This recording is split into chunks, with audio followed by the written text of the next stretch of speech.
Seule la croix nous suffit, seul Jésus nous suffit. Et nous avons payé et nous en savons, nous sommes conscients du prix. Et je crois que, frères, sœurs, le Seigneur nous appelle à aller plus loin dans notre engagement. Des fois, nous restons peut-être un peu en surface, mais je crois qu'il est bon de pouvoir considérer ce que Dieu veut véritablement pour nos vies, pour ma vie, pour ta vie, pour chacun de nous. Alors, dans Philippiens, au chapitre 1er, versets 20 à 23, il est dit ceci, déjà au 19, il dit « Car je sais que cela tournera à mon salut grâce à vos prières et à l'assistance de l'Esprit de Jésus-Christ, selon ma ferme attente et mon espérance que je n'aurai pas honte de rien, mais que maintenant, comme toujours, Christ sera glorifié dans mon corps, avec une pleine assurance, soit par ma vie, soit par ma mort, dira-t-il, car Christ est ma vie et la mort m'est un gain. » Amen. Et il dit un peu plus loin, « Mais s'il est utile pour mon œuvre que je vive dans la chair, je ne saurais dire ce que je dois préférer. » Dit-il, « Je suis pressé des deux côtés. J'ai le désir de m'en aller et d'être avec Christ, ce qui de beaucoup est le meilleur. Mais à cause de vous, il est plus nécessaire que je demeure dans la chair. Et je suis persuadé. Je sais que je demeurerai, je resterai avec vous tous pour votre avancement et pour votre joie dans la foi, afin que, par mon retour auprès de vous, vous ayez en moi un abondant sujet de vous glorifier en Jésus-Christ. » Amen. Alors, dans sa consécration, Paul vient soulever et il le dit, « Car Christ est ma vie et la mort m'est un gain. » Christ est ma vie et la mort m'est un gain. Dans donc ce verset et dans d'autres versions, je vais vous le lire, il dit ceci, « Oui, pour moi, vivre c'est le Christ, et si je dois mourir, j'y gagne. » Si je dois mourir, j'y gagne. Christ est ma vie, donc la mort m'est un gain. Cette affirmation de Paul pourrait être certainement la devise de chacun d'entre nous. Pourrait être la devise de chacun d'entre nous. Mais s'il doit subir une vie, même s'il doit subir une vie de souffrance, l'apôtre sait que cette vie sera consacrée pour l'extension du royaume de Dieu, pour l'avancement du royaume de Dieu. Mais personnellement, la mort lui serait un gain, dira-t-il.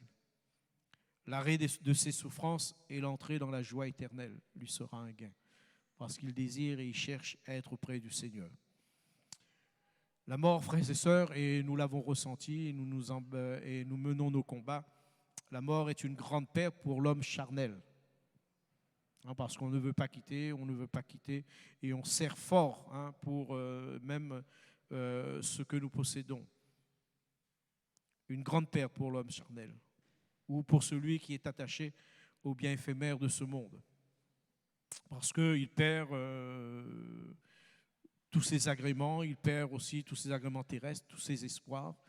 Il est obligé de se détacher. Mes frères, sœurs, considérez l'appel du Seigneur dans nos cœurs. Nous tous qui avons confessé, qui avons dit, Seigneur, je veux te suivre jusqu'à la fin. Quitte à mourir pour toi. Vous savez, c'est ce que Pierre avait dit à un moment. Même s'il faut mourir pour toi. Mais des obstacles. La souffrance nous fait reculer. Peut-être que la souffrance t'a fait reculer dans ton service. Peut-être que la souffrance t'a fait reculer dans ta vie, dans l'engagement. Mes frères, sœurs, il y a une grande récompense qui nous attend là-haut. Alléluia. La souffrance, on n'en subira que soit sans Christ, avec Christ. On en subira. Mais celui qui supporte les souffrances à cause de Christ, une grande récompense l'attend. Pour tous les croyants en Christ, la mort serait un gain, quelle que soit la forme que prendra la mort, maladie ou autre, car elle les délivre de tous les maux de la vie et nous permet d'expérimenter la présence de Christ. D'une manière plus entière, ce qui n'est possible dans cette existence mortelle. Alors des fois on se bat, on lutte, on est attaché à Christ et puis il y a le charnel qui vient et qui s'en mêle. Et on ne sait plus. Hein. Des fois, on est même partagé. À l'image du peuple d'Israël, on cloche. On ne sait plus s'il faut nous attacher à Dieu ou autre. On espère aux choses terrestres, mais on voit bien que tout cela périt. Mon cœur, ma vie doit être donnée au Seigneur. Amen. La consécration, c'est s'offrir entièrement au Seigneur. Tout vrai enfant de Dieu peut dire avec confiance, Christ est ma vie et la mort m'est un gain. Frères, sœurs, est-ce que ce matin nous pouvons le répéter? Christ est ma vie et la mort m'est un gain. Christ est ma vie et la mort m'est un gain. Ah, ça devrait être notre devise. La consécration se définit par mettre à part ou dédier quelque chose comme saint à des desseins sacrés. Et nous nous sommes mis à part. Nous avons dit au Seigneur, nous mettons à part pour toi. Et nous voulons te servir.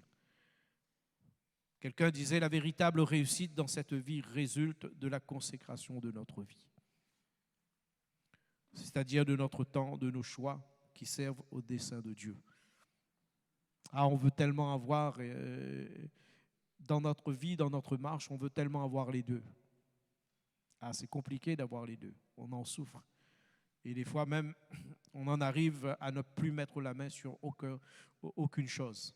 Parce qu'on veut tellement courir. Et comme disait le Seigneur au peuple d'Israël, vous clochez. C'est-à-dire tantôt d'un autre, tantôt de l'autre. Hein, mais il faut vous positionner. On ne peut servir 2 maîtres à la fois. Avez-vous pris la décision de servir le seul maître, le seul Seigneur, le seul qui vous a redonné la vie? Parce que vous saviez que vous étiez mort? Oui ou non? Vous saviez que vous étiez mort éternellement?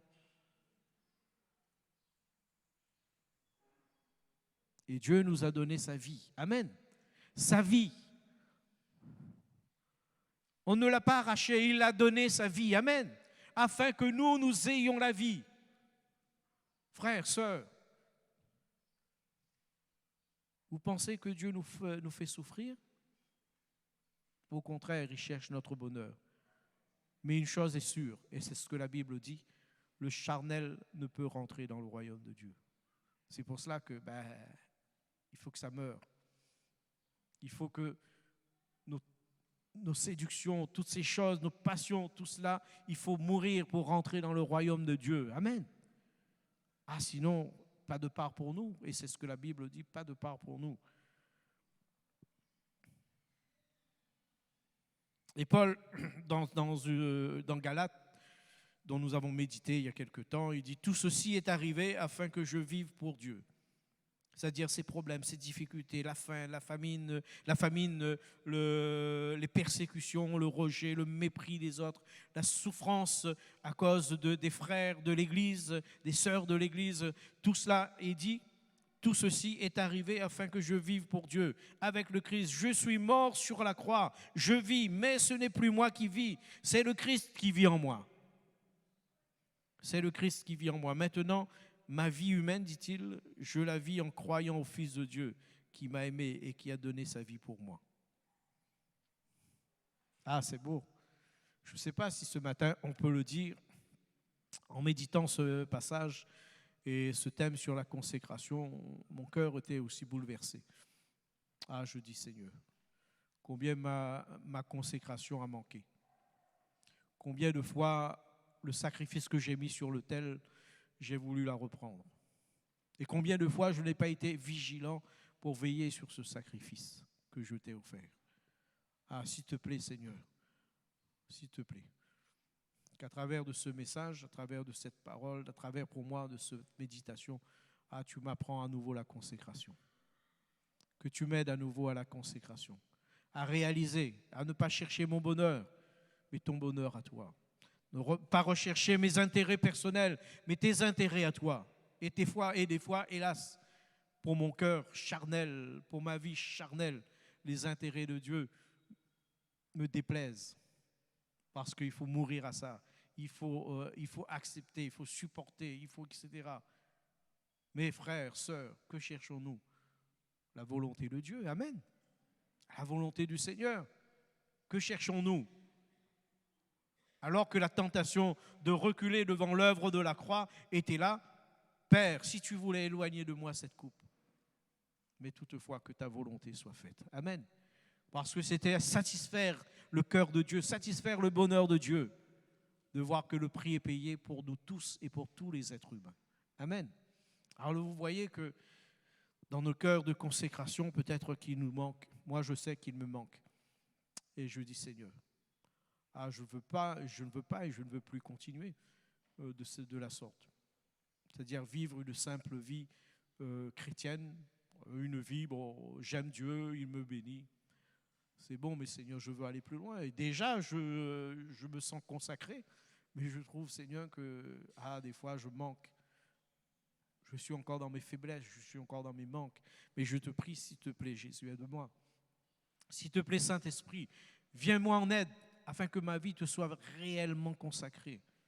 Que ce ne soit pas de l'apparat. Que ce ne soit pas seulement une croyance, une religion, mais un attachement, un engagement véritable à ce Seigneur glorieux et merveilleux. Vous savez, nous avons une belle image, une belle histoire qui image justement l'esprit de la consécration, cet esprit de sacrifice, cet esprit d'abnégation, de dévotion, c'est celle de Ruth. Celle de Ruth. Alors que sa belle-mère va l'empresser de partir, de retourner dans sa vie ancienne, vers son peuple, vers sa famille de sang, vers ses amis d'enfance. Elle persistera. Là où tu iras, j'y. Amen. Là où tu iras, j'irai. Et vous savez, elle avait le temps quand même. Elle avait le temps de retourner. Elle avait le temps de faire demi-tour. Maman était encore était à la porte de la maison. Parce que bon, je pense bien que c'était pas même si c'était des grands villages, c'était pas trop loin, hein, les uns les autres, comme ça a été dans notre temps. Nous, les familles étaient tout autour. Hein. Mais elle avait le temps d'y retourner. Mais son cœur était attaché. Son cœur était engagé. Là où tu iras, moi j'irai. Amen. À partir de ce moment, et là je vous lis un texte, et c'est une question pour moi, et ça a été aussi une réflexion dans mon cœur. C'est ce que Jésus, à un moment, posa, puisqu'il avait remarqué que quelques disciples l'abandonnaient, que quelques disciples s'en étaient éloignés. Et Jésus dira aussi, les voyant donc partir, Jésus dira aux apôtres, est-ce que vous aussi, est-ce que vous voulez partir vous aussi?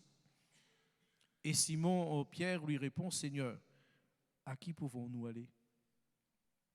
Tu as les paroles qui permettent de vivre avec Dieu pour toujours. Et nous croyons et nous savons que toi, tu es le Saint venu de Dieu. Dans Jean 6, de 66 à 69, Jésus voit s'en aller donc ses disciples et rendre éparse même la communauté. Disait quelqu'un, je suis perplexe quand on voit que quelques-uns nous ont quittés et nous disent que je ne viens plus, mais j'ai toujours la foi. Mais je ne quitte pas le Seigneur. Peut-on tenir debout sans se nourrir et rencontrer des frères et sœurs, et sans rencontrer des frères et sœurs? Combien est nécessaire la communion fraternelle si le Seigneur l'a établie? Ce n'est pas nous qui avons établi la communion fraternelle, vous êtes bien d'accord? C'est quand même Dieu qui l'a établi, c'est quand même Jésus qui l'a établi, la communion fraternelle. C'est lui qui a établi les choses. Pour vous, restez à Jérusalem, soyez ensemble.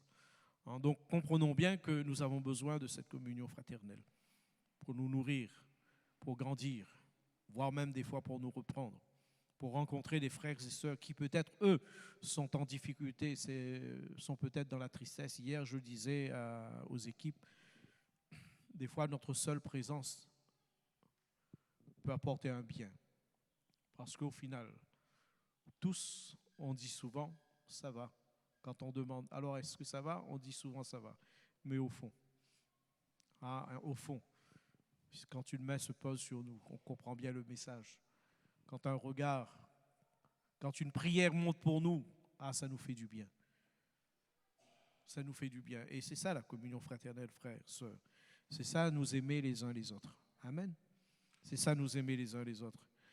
Et à la question de Jésus, on pourrait supplier à ses frères et ses sœurs qui nous quittent de rester, de ne pas déserter, car on a besoin de chacun, vous le comprenez bien. On a besoin de chacun. Mais on a préféré leur laisser la lecture de la réponse de Pierre. Seigneur, à qui pouvons-nous aller? À qui pouvons-nous aller? Puisque tu as les paroles de la vie éternelle. Amen. C'est toi qui as les paroles de la vie éternelle. À qui pouvons-nous aller? Puisque tu as la parole qui nous permet de vivre avec Dieu pour toujours. La consécration, frères et sœurs, est un engagement osé et risqué. Risqué parce que nous pourrions même perdre des amis, voire même quelques affections familiales. Un engagement osé et risqué. Ruth, dans son histoire, possède ce trait de caractère que chaque enfant de Dieu devrait avoir, la détermination. Est-ce que nous sommes déterminés? Cette détermination provient de l'attachement qu'elle éprouvait pour sa belle-mère, Naomi. Et cela fait qu'elle n'hésite pas à quitter son pays ni à changer de vie pour la suivre. N'en était-il pas pour nous, frères et sœurs? N'était-il pas de même pour nous? Le quitter, le suivre, lui, le Seigneur, le Maître, sur le chemin, en pèlerinage, dit Pierre. Une période de famine était pour Elimelech et Naomi une période de mise à l'épreuve. Et c'est aussi pour nous des temps où nous sommes mis à l'épreuve pour le croyant sur le plan individuel, symbole de privation, de test pour notre foi. Et quand viennent les tests, est-ce que nous sommes toujours déterminés à le suivre? Quand vient l'épreuve, est-ce que nous sommes toujours déterminés? Quand vient la famine, est-ce que nous sommes toujours déterminés à le suivre? Quand vient une mauvaise parole, est-ce que nous sommes toujours déterminés à le suivre? Quand vient une incompréhension, est-ce que nous sommes toujours déterminés à le suivre? L'épreuve pour Elimelech, le mari de Naomi, consistait en ceci, et consistait justement à éprouver sa confiance, éprouver sa foi dans le Seigneur. Allait-il rester alors qu'il y a la famine et qu'il pouvait attendre patiemment parce que Dieu allait bénir? Quelque temps après la mort des garçons du mari, Naomi va apprendre que le Seigneur, parce que le Seigneur n'abandonne jamais ses enfants. Et vous savez, ce n'est pas par hasard que le Seigneur avait envoyé la famine sur cette région, parce que le peuple s'était détourné. Dans les temps d'épreuve, nous tous nous subissons. Mes frères, sœurs, je vous encourage à ne point vous retirer, mais à rester, parce que le Seigneur, il a prévu la bénédiction pour chacun de nous. Amen. Et le Seigneur nous bénira, et nous bénira même au-delà de ce que nous espérons. Elimelech est un homme de Bethléem, et cependant, il n'était malheureusement pas à la hauteur du test. Il voulait bien habiter dans le pays choisi par Dieu, dans la séparation des nations, pendant le temps d'abondance, mais sous la pression de l'épreuve, il va abandonner. Il manque de consécration. Combien parmi nous se sont éloignés, ont abandonné? Et vous savez, l'amour de Dieu, écoutez bien parce que ça, c'est pas forcément compréhensible pour nous. Mais l'amour de Dieu, cependant, les garde dans la souffrance pour que leur regard continue à se tourner. Pourquoi? Parce que Dieu voit pour eux l'éternité. Dieu voit pour eux l'éternité. Parce que tout d'un coup, s'ils s'en éloignent et que tout marche et qu'ils éprouvent même de la joie, etc., ils ne reviendront pas. Telle a été la situation du fils prodigue. Est-ce que Dieu a manqué d'amour? Non, au contraire.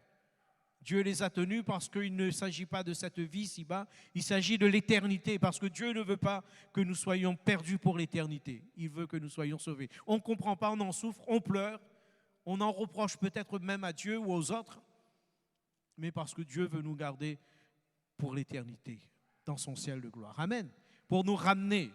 Et c'est ce que le Seigneur a fait, et hélas, parce que Naomi, elle dira quelque chose, hein, c'est Dieu.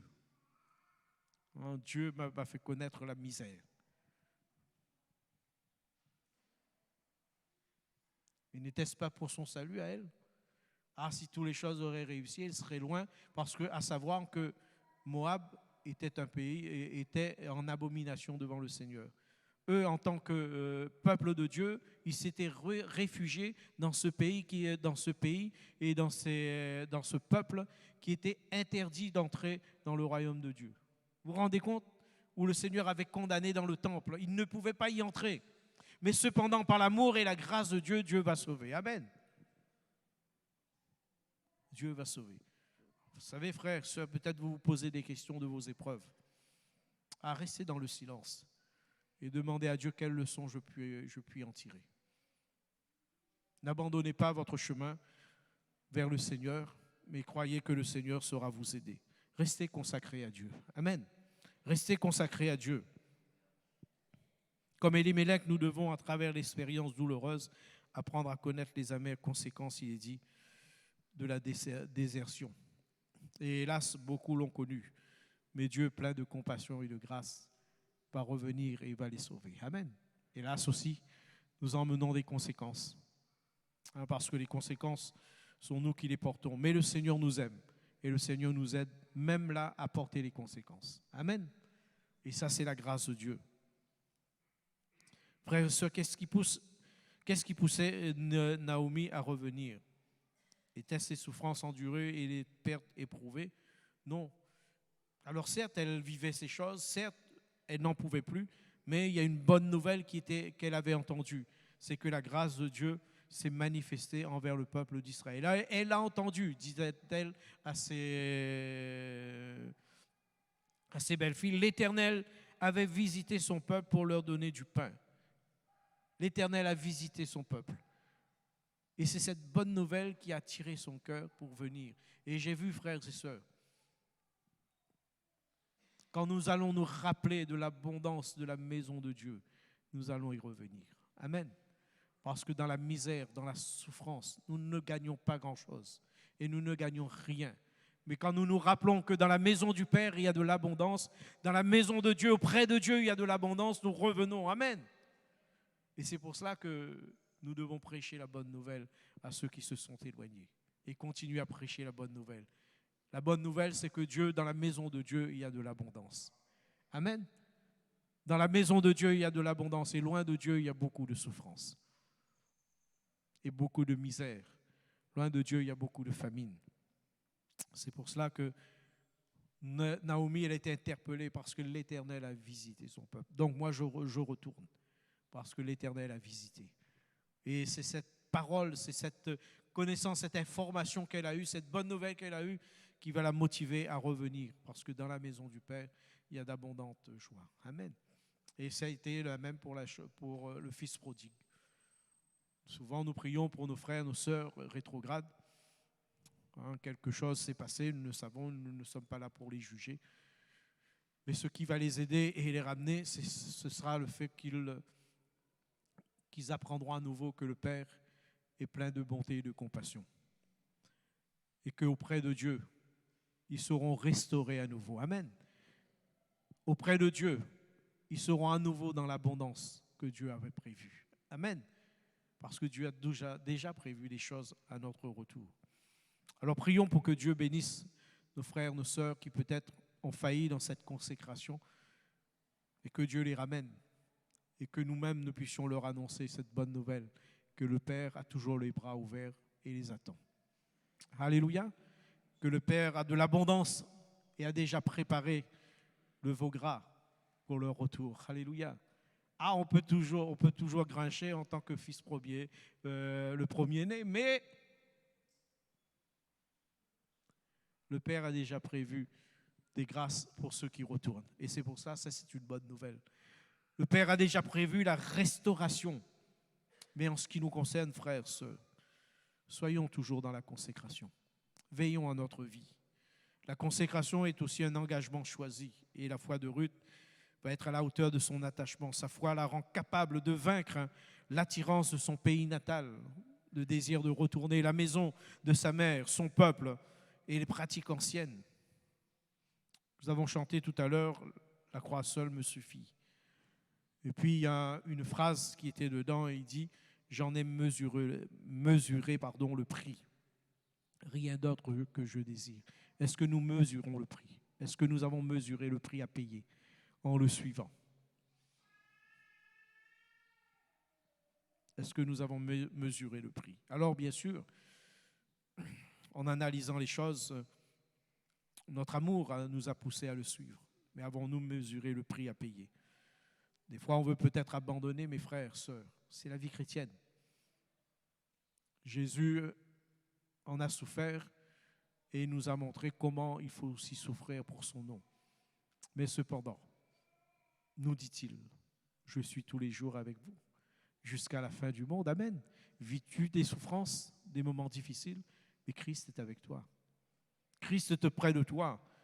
Et dans cette consécration, le Seigneur, il répondra et il viendra en aide, il te secourra. Ruth emprunte délibérément le chemin du pèlerinage. Et Pierre disait, nous sommes en pèlerinage sur cette terre. Elle déclare, où tu iras, j'irai. Elle accepte de subir le sort de l'étranger en disant, où tu demeureras, je demeurerai. Parce que vous savez que l'étranger était méprisé, encore bien plus que c'était une Moabite. Vous savez, sur cette terre, parce que nous avons accepté Jésus, confessons Jésus, nous serons des fois méprisés. On se rit de nous, on se moque de nous. Mais qu'importe, nous savons qui nous avons cru. Amen. Nous savons qui nous avons cru. Et nous voulons nous y attacher à lui. N'avons-nous pas dit à Jésus, où tu iras, j'irai? Et vous savez que le chemin du ciel, vous le savez comme moi, le chemin du ciel passe par la croix. Ah oui, le chemin du ciel passe par la croix. Que celui qui me suit porte sa croix. Symbole de souffrance, symbole de sacrifice, symbole aussi de mort à nous-mêmes. Elle s'identifie, elle aussi, au peuple de Dieu. Par ces mots, ton peuple sera mon peuple. J'aimerais dire aussi, Seigneur, ton épouse sera mon épouse. Ton corps sera mon corps. Ton église sera mon église. Alors on ne peut pas mépriser l'église. Loin de nous, frères et sœurs, mépriser l'église, c'est me mépriser, c'est te mépriser, c'est nous mépriser. Nous ne pouvons, parce que nous faisons partie du corps de Christ. Seigneur, le corps que tu as choisi, ce sera aussi notre place à nous. Amen. Ton peuple sera mon peuple.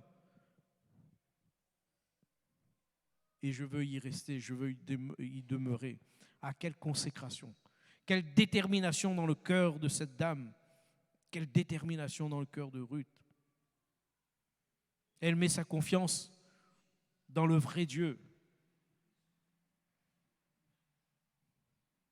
Ton Dieu sera mon Dieu.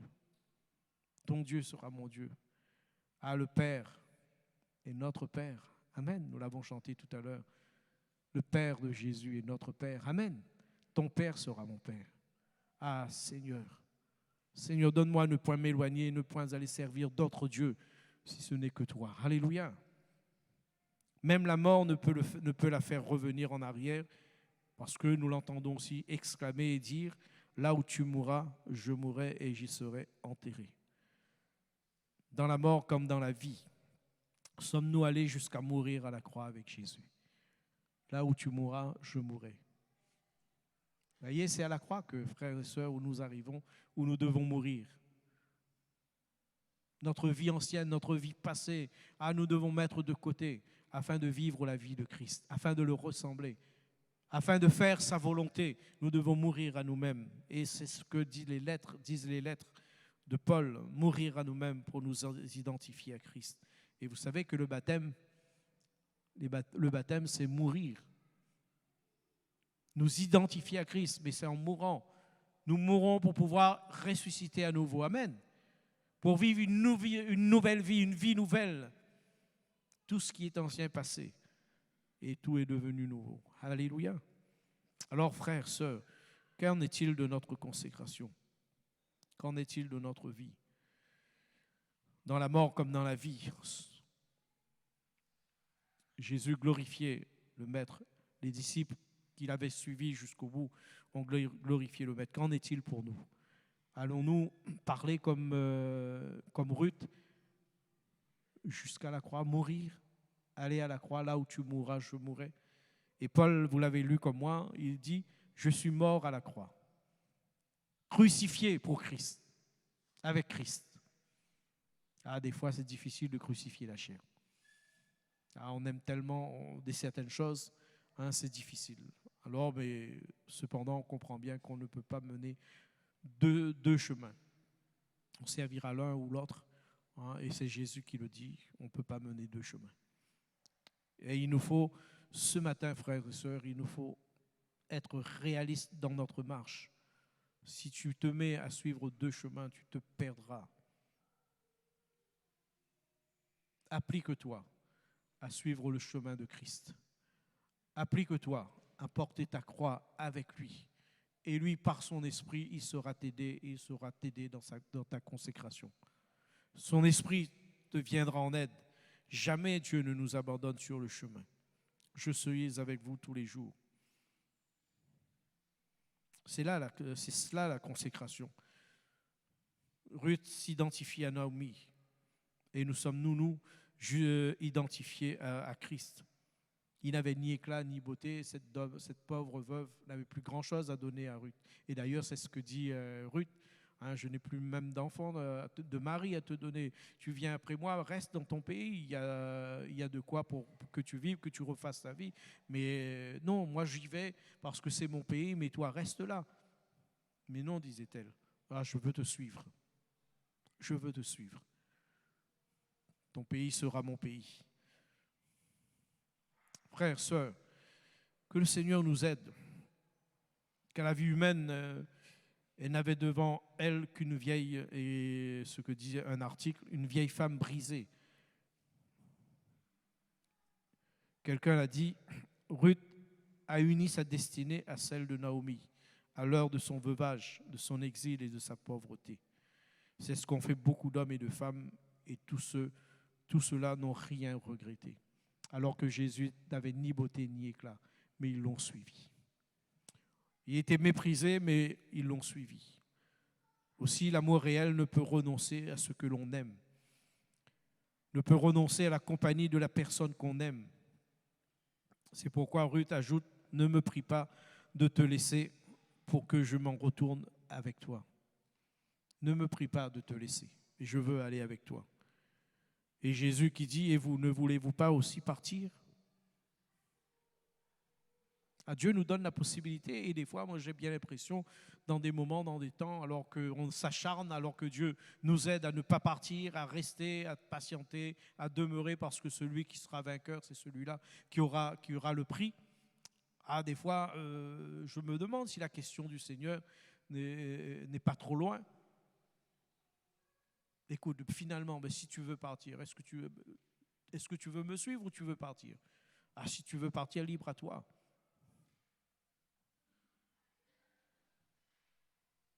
Libre à toi. Et peut-être que la question est et pour toi ce matin. Et toi? Comme les autres l'ont abandonné, ne veux-tu pas aussi t'en aller? Tu as encore le temps. Comme ça a été pour Moïse, il avait encore le temps de retourner. Comme ça a été les uns pour les autres, ils avaient encore le temps de retourner. Mais combien tu y perds? Combien le malheur serait grand? Mais Dieu nous encourage et il le dit avec le peuple, choisis la vie. Amen.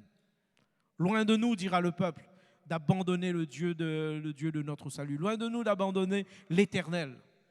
Nous voulons y rester, nous voulons demeurer. Il faut que ce soit au fond de notre cœur. Frère, sœur, que dans ton cœur, dans ta vie, tu puisses dire, Seigneur, loin de moi de t'abandonner, loin de moi de m'éloigner de toi. Je veux m'attacher à toi et je veux m'attacher encore. Oui, je subis les moments difficiles. Oui, je vis peut-être le mépris. Oui, peut-être les difficultés sont là. La maladie s'est installée dans ma vie. Mais loin de moi de t'abandonner. Et Pierre, dans cette réponse, et je prie pour que ce soit cette réponse dans ton cœur, à qui irions-nous, Seigneur? Tu as les paroles de la vie éternelle. À qui irions-nous? Tu as les paroles de la vie éternelle. C'est toi qu'on veut. Celui que nous avons vu, celui que nos mains ont touché, celui que nos cœurs ont entendu, a reçu. Celui en qui nous avons cru, celui qui nous aime et qui nous aime encore malgré nos erreurs, nos difficultés, nos problèmes et nos écarts, celui qui nous aime encore et nous aimera toujours. Amen. D'un amour éternel. Alors Paul trouvait dans les Corinthiens aussi quelque chose qui n'y allait plus trop. Après avoir, dit-il, commencé, qu'ils étaient devenus lents à faire des progrès spirituels. Parce que, quelque part, la mondanité, la sagesse du monde, de ce monde dans lequel ils vivaient, leur était devenue un obstacle. Aussi, aux Galates, il fera la même remarque. Ils firent donc un bon début. Et l'apôtre Paul reconnaissait qu'il courait bien. Mais, dira-t-il, qu'est-ce qui vous a arrêté pour que vous n'obéissiez pas à la vérité ou plus à la vérité? Qu'est-ce qui vous a arrêté? Frères, sœurs, faisons une analyse de notre cœur. Qu'est-ce qui nous empêche de courir? Qu'est-ce qui nous a ralenti? Ce maître que nous aimions, ce maître que nous chérissions, ce maître que nous étions prêts à passer des heures et des heures dans sa présence, qu'est-ce qui nous empêche? Qu'est-ce qui nous a ralenti? Qu'en est-il de ta consécration? Qu'en est-il de tes abnégations pour lui? Qu'en est-il de ta dévotion pour Christ? Qu'en est-il de ces choses pour toi, pour le Seigneur? Et Paul parle de ces gens de ces Galates qui étaient tombés sous l'emprise des faux docteurs. Ils avaient ralenti par le légalisme. Et de même aujourd'hui, beaucoup semblent bien commencer et promettent même de devenir des chrétiens consacrés. Mais dans la suite de leur vie, ils font du surplace spirituel. On dirait que ça n'avance plus. Alors ça aurait donné, ce frère aurait pu, cette sœur aurait pu, ce jeune aurait pu, mais voilà. Au bout de quelques temps, ça fait du surplace, ça n'avance plus.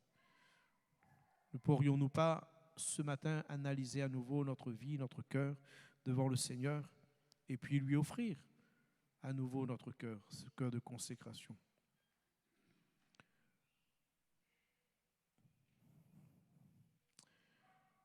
Alors,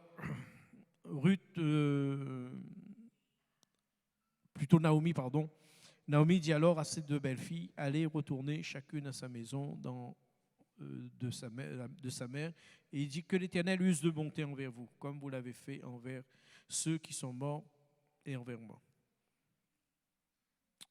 Comprenez bien que l'engagement de Ruth n'est pas contraint. Naomi libère bien les deux pour qu'ils ne se culpabilisent pas. Et vous savez, le Seigneur ne nous contraint pas, le Seigneur ne nous culpabilise pas. La consécration, frères et sœurs, est un engagement sans contrainte, sans contrepartie. Et c'est pour cela que nous devons servir le Seigneur avec liberté dans notre cœur. Et si il est arrivé et que vous en êtes arrivé à vous efforcer, à être comme obligé d'être là, peut-être pourriez-vous réfléchir à la personne de Christ. Lui qui a tout subi pour chacun, pour toi. Lui qui a tout donné pour toi, afin que ton cœur à nouveau soit rempli de zèle, à l'image de David qui disait « Je suis dans la joie quand on me dit allons à la maison de l'Éternel ». Es-tu encore dans la joie quand on te dit allons à la maison de l'Éternel? Vous savez, beaucoup de choses enlèvent notre joie. Beaucoup d'oiseaux passent et enlèvent notre joie. Mais nous devons veiller sur notre cœur afin que cette joie ne nous soit pas enlevée. Donc l'engagement de Ruth était sans contrepartie. C'est-à-dire elle ne cherchait pas un intérêt, elle ne cherchait pas à gagner quelque chose, mais elle était vraiment tout engagée. Et pour moi, la consécration, c'est ça. On ne cherche pas de contrepartie. Seigneur, si tu me donnes, je ferai. Si tu me donnes une voiture, je ferai. Si tu me donnes ceci, je ferai. Frère, sœur, ce n'est pas la vie avec Dieu. Nous sommes engagés, nous nous donnons à lui. Amen. Parce que nous étions déjà morts, mais lui, il nous a donné sa vie. Amen. Il nous a donné sa vie sans contrepartie. Ruth confie entièrement sa vie à sa belle-mère, sans rien demander en retour. Elle ne cherche plus que son bonheur. Sa priorité n'est plus son bien-être, le bien-être de Ruth, mais celui de sa belle-mère, Naomi. Elle met sa vie au service de son prochain. Son attachement est sans condition. Frères, sœurs, désormais, qu'en est-il de notre vie? Notre priorité, n'est-ce pas le bien-être de l'œuvre? N'est-ce pas le bien-être et la satisfaction du cœur de Christ? Où il viendra et il nous dira, entre bons et fidèles serviteurs. C'est à cela que Dieu nous appelle, abandonner notre ancienne vie dans laquelle nous recherchons notre bonheur et en retour nous attacher à notre vie nouvelle, notre vie avec Dieu, dans laquelle nous le servons. Amen. Dans laquelle nous le servons. La véritable consécration, ce n'est pas de venir à Dieu pour être béni, mais c'est de venir à lui pour le servir, avant même de penser à nous. Quelqu'un disait, tous veulent aller au ciel, mais personne ne veut mourir. Tous veulent aller au ciel, mais personne ne veut mourir. Ah, ce sera compliqué. Vous savez que Jésus est remonté au ciel, il est mort, ressuscité. Vous savez que le brigand que Jésus a dit, aujourd'hui tu seras avec moi dans le paradis, il est mort dans le paradis après. On est bien d'accord quand même. Hein, on veut tous aller au ciel, mais on ne veut pas mourir à nous-mêmes. On ne veut pas mourir. Parce que nous devons vivre cette vie nouvelle. Prends ta part de souffrance comme un bon soldat de Jésus-Christ. Un soldat qui sert dans l'armée et qui veut plaire à son chef. Ne s'occupe pas des affaires de la vie. Prends ta part de souffrance. Sans contrepartie, mais nous servons le Maître. Amen.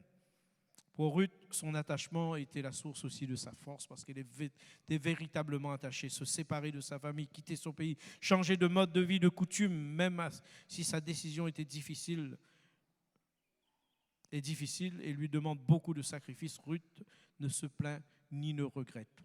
Je ne sais pas, pour vous ce matin, si vous regrettez d'avoir suivi le Seigneur, si vous regrettez de vous être engagé avec lui. Moi, je ne regrette rien.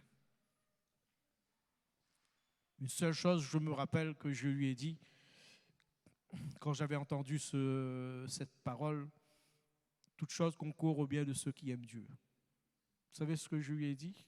Et j'ai repris ma parole quand même parce que je trouvais que c'était du Seigneur, mais aime-moi moins parce qu'à ce moment-là, je souffrais.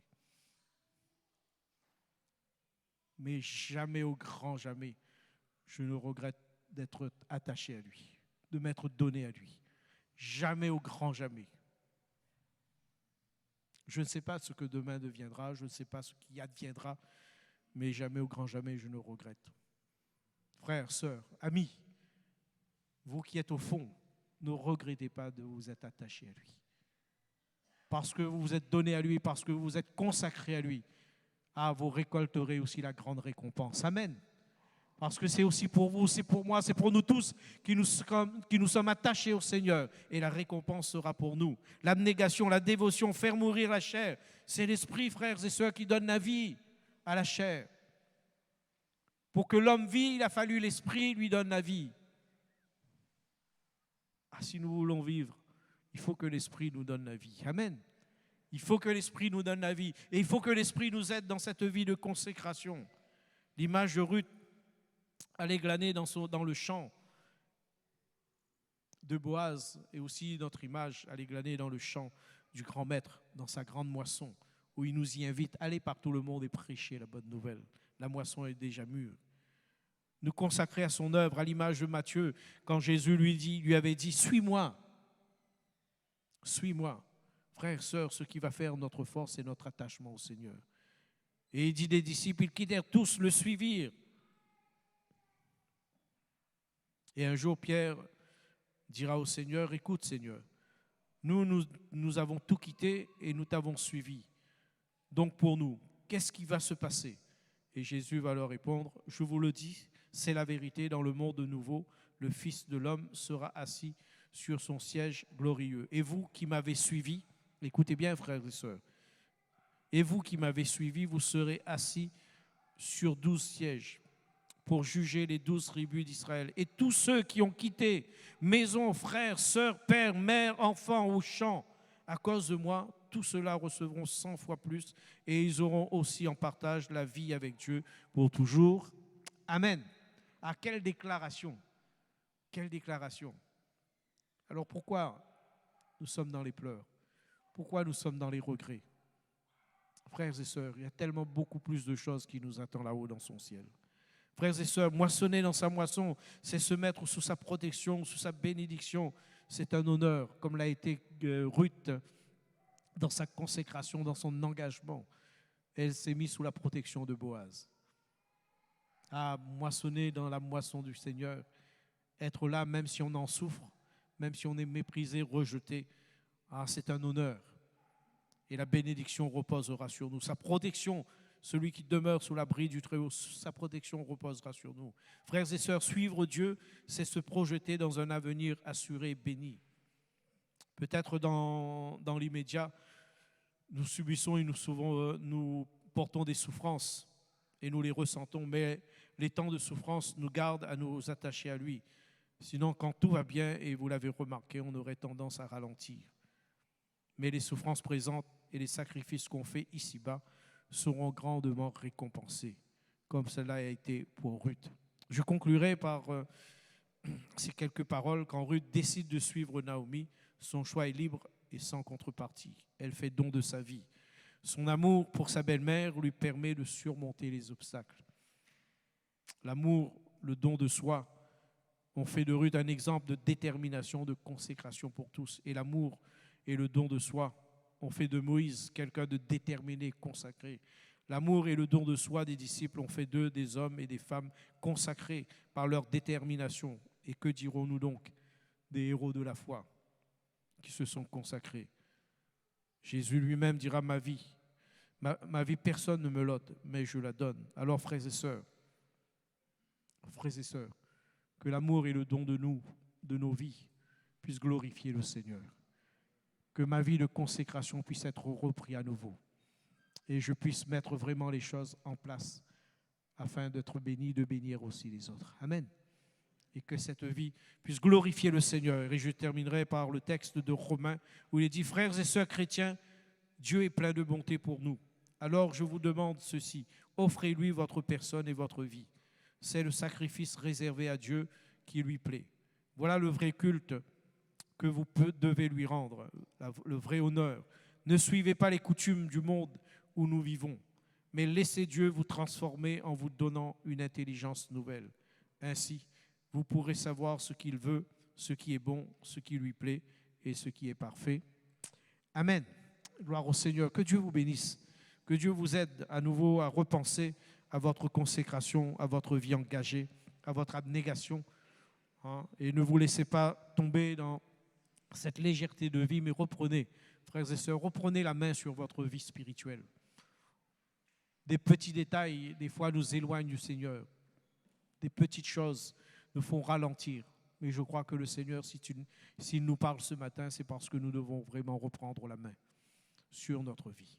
C'est à chacun maintenant de sonder son cœur devant le Seigneur. Courbons nos cœurs un moment et réclamons l'aide de Dieu. Merci Seigneur, parce que tu nous connais parfaitement et tu vois ce dont nous vivons. Prions pour que les uns et les autres trouvent en toi la paix, la sérénité. Prions pour que Dieu, chacun, puisse se laisser diriger par toi. C'est vrai que nous avons besoin à nouveau